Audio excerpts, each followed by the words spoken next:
በሀገራችን ኢትዮጵያ ምንነቱ ያልታወቀ በሽታ መከሰቱ ተሰማ። በዚህ ምንነቱ ባልታወቀ ህመም ምክንያትም ሰዎች እንደሞቱም ተነግሯል።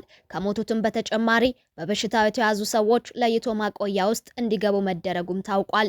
ይህም ዜና ህዝቡን ያስደነገጠ ሲሆን በሽታው በተከሰተበት አካባቢ የሚገኙ ሰዎች ከፍተኛ ፍርሃት ውስጥ እንደሚገኙም ተነግሯል። ከሟቾች መካከል ሁለቱ የጤና ባለሙያዎች ሲሆኑ በሽታው በንክኪ የሚተላለፍ መሆኑ ህዝቡን ከፍተኛ ስጋት ውስጥ ከቶታል።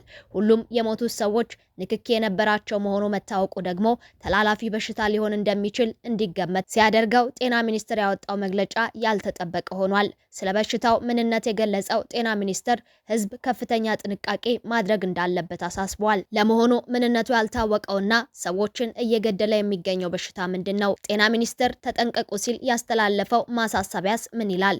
ሁሉንም በዝርዝር ወደ እናንተ እናደርሳለን። ሰላም በያላችሁበት ለእናንተ ይሁን ውድ የሰርክቲው ቤተሰቦች። ሰርክቲው ወቅታዊ መረጃዎችን ወደ እናንተ የሚያደርስ ቻናል ነው።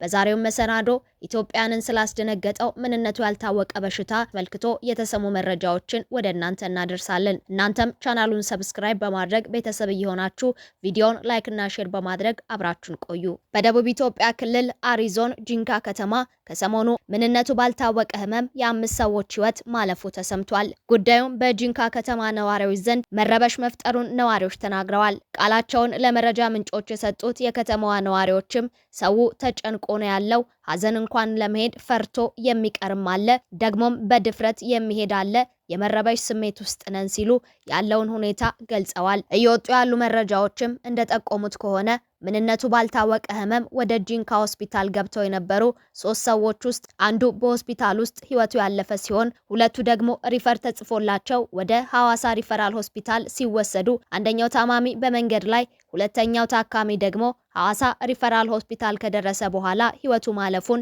ስሜ አይጠቀስ ያሉና በጂንካ ሆስፒታል የሚሰሩ ሐኪም ማረጋገጣቸው ተሰምቷል። በጂንካ ሆስፒታል ተኝተው ይታከሙ ከነበሩና ሪፈር ከተደረጉ ታማሚዎች ጋር ግንኙነት የነበራቸው ሐኪምና ነርስም ህይወታቸው ማለፉ ተገልጿል።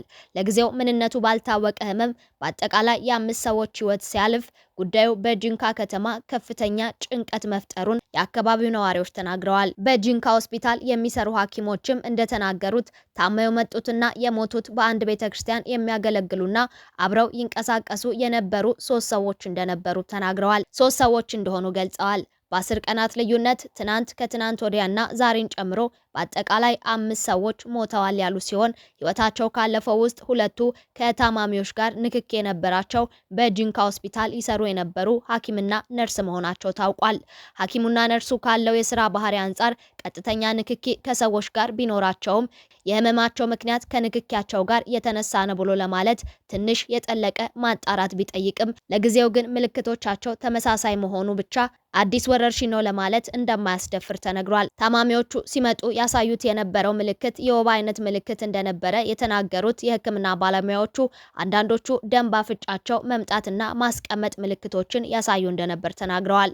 አንደኛው ጂንካ ሆስፒታል ነው ያረፈው፣ አንደኛው ደግሞ ወደ ሐዋሳ ሪፈራል ሆስፒታል ሪፈር ተጽፎለት ሲሄድ መንገድ ላይ አርፏል። ሌላኛው ደግሞ ሐዋሳ ሪፈራል ሆስፒታል ደርሶ የህክምና እርዳታ እያገኘ እያለ ማረፉም ታውቋል። የዛሬ 2 ሳምንት አካባቢ አንድ ታካሚ ተመሳሳይ ምልክቶችን አሳይቶ አርፎ ነበረ። ይህ ሰው ሞቶ ከተረሳ በኋላ ከሳምንት ቆይታም በኋላ ካረፈው ሰው ጋር ንክኪ የነበራቸው እነዚህ ሰዎች ምልክቱን ማሳየት እንደጀመሩም ተነግሯል። ወደ ሐዋሳ ሪፈራል ሆስፒታል ሪፈር የተጻፈላቸው ባለፈው ሳምንት አርብ የነበረ ሲሆን አንደኛው ታማሚ በሆስፒታሉ እያለ ሲያርፍ ሁለቱ ሰኞና ሮብ ጠዋት ህይወታቸው አልፏል።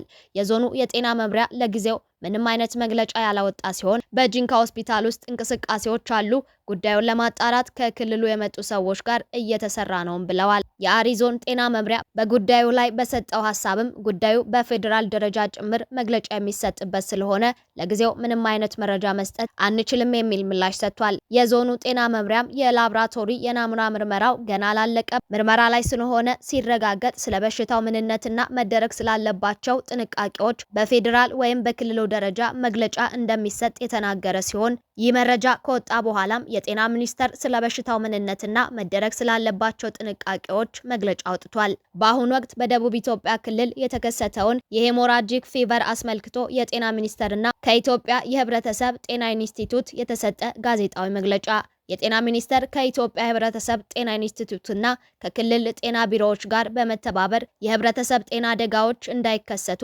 የመከላከልና ከተከሰቱም በአፋጣኝ የማረጋገጥና የተቀናጀ የቅኝት የምላሽ ስራዎችን እያከናወነ ይገኛል። በአሁኑ ወቅትም በደቡብ ኢትዮጵያ ክልል በጂንካ ከተማ ምንነቱ በመረጋገጥ ላይ ያለ የሄሞራጂክ ፌቨር በሽታ መከሰቱን የቅኝት መረጃዎች ያመላከቱ ሲሆን እስካሁን ድረስም 8 ሰዎች በበሽታው የተጠረጠሩ መሆኑ ታውቋል። በዚህም መሰረት የጤና ሚኒስቴር ከኢትዮጵያ የህብረተሰብ ጤና ኢንስቲትዩት እና ከክልሉ ጤና ቢሮ ጋር በመሆን በደቡብ ኢትዮጵያ ክልል የተመዘገበውን ይህንን የበሽታ መንስኤ ለማወቅና ተጨማሪ ስርጭትን ለመግታት እንዲሁም ለመቆጣጠር ፈጣን ምላሽ ሰጪ ቡድንን ወደ ቦታው በመላክ የመስክ ግምገማዎችና የላቦራቶሪ ምርመራዎችን እያከናወነ ሲሆን በተጨማሪም የማህበረሰብ ቅኝት፣ የንክኪ ልየታ፣ የቤት ለቤት ልየታ እንዲሁም የሕክምና አገልግሎት አሰጣጥን እያጠናከረ ይገኛል ብሏል።